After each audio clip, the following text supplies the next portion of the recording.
Ever wondered what it would be like if your office job turned into a video game-esque rampage of madness and carnage? Well, wonder no longer, for today we dive into the wild world of Mayhem. A big hello and welcome to Good or Bad, and today we're going to be talking about director Joe Lynch's action horror comedy film. That was going really well there for a moment, wasn't it?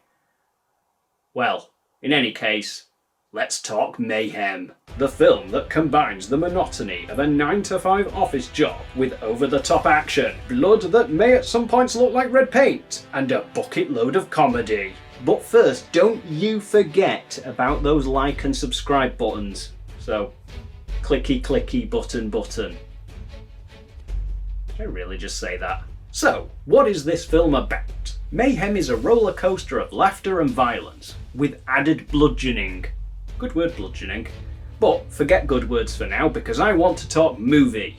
And this movie partially structures itself like a video game. The main character, called Derek, played by Stephen Yeun, gets trapped in his office building due to a virus that removes all inhibitions and moral integrity. So I wouldn't imagine it affected his filthy rich corporate bosses much then. But unfortunately for his filthy rich corporate bosses, he has some issues with them. I'm not going to go into what those issues were because they're more of a catalyst for the plot. In other words, Derek was pissed off with management because the story needed him to be.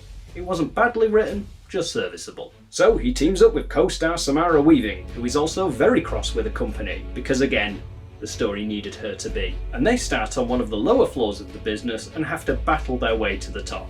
Threatening, intimidating, and killing their way to upper management. You know, the standard corporate promotion strategy. And this is how it structures itself like a video game. They have to go to boss 1 on the starting floor, get their key card to get into the elevator to go to floor 2, and beat that boss to get their key card to go to the elevator and go to floor 3, and so on. I found that funny, and it was parodying climbing a corporate hierarchy, which is probably what the movie was going for. But because I love video games, that's how it stood out to me. But I am glad that they didn't drag that on for too long. The film did it long enough to make it funny, and then moved on. Now, let's talk characters. As mentioned before, Derek and Melanie are the main characters. They do have good chemistry with each other, and it is fun watching them on screen. I also really liked the scene at the start of the movie where Derek was saying when you start a new office job, you're all full of energy and enthusiastic. Then 6 months later you look like this. I completely agree. I personally negotiate with my alarm clock every single morning.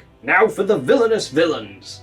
They're villainous. I spoke earlier about how this movie parodies a corporate hierarchy, and the villains of the film lean very strongly into this. My absolute favourite being the HR manager played by Dallas Roberts. He is playfully called the Reaper, because when you get fired, you get a visit from HR. They really play this up. It's very cheesy, but in a good way, and I love the way the movie introduces him. At the start of the film, Derek provides a monologue giving you the background on the virus and the people working at the company. And this was a fun way of delivering the exposition needed in order to fill in the audience. Next up, we have the Siren. She was your mid-level boss, and named the Siren because she has the boss's ear and could talk her way to anything.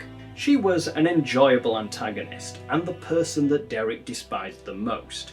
You know the type. The kind of person that will stoop to anything and step on anyone to get what she wants. Her comeuppance was very much earned. There are another 1 or 2 baddies that stand in Derek's way, but they didn't stand out in any meaningful way to me, so I'm going to skip over them to the big boss himself. Unfortunately not the one from Metal Gear Solid. That would have been insanely cool, and Derek would have been screwed.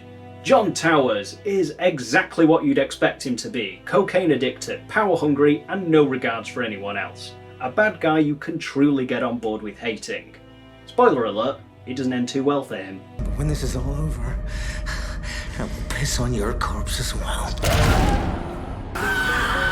Overall, Mayhem delivers a fun, albeit cliched riddled ride with a simple but effective message. If you hate your job, just leave it and do something else. He walks away from his soul-crushing job and starts doing things that make him happy. The bit that the movie doesn't bring up though is the fact that you're going to need money to make that happen. But yeah, guess we're just going to ignore that one. Oh, also, there are no legal repercussions for anyone who broke any laws while under the influence of the virus. So that means that everyone used a virus as an excuse to do shitty things. There's a joke in there somewhere.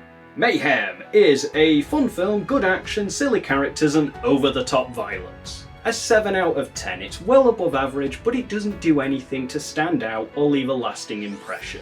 It's just a fun, dumb film. You've been watching Good or Bad, and if you have enjoyed today's video, please like and subscribe for more, and I will see you next time.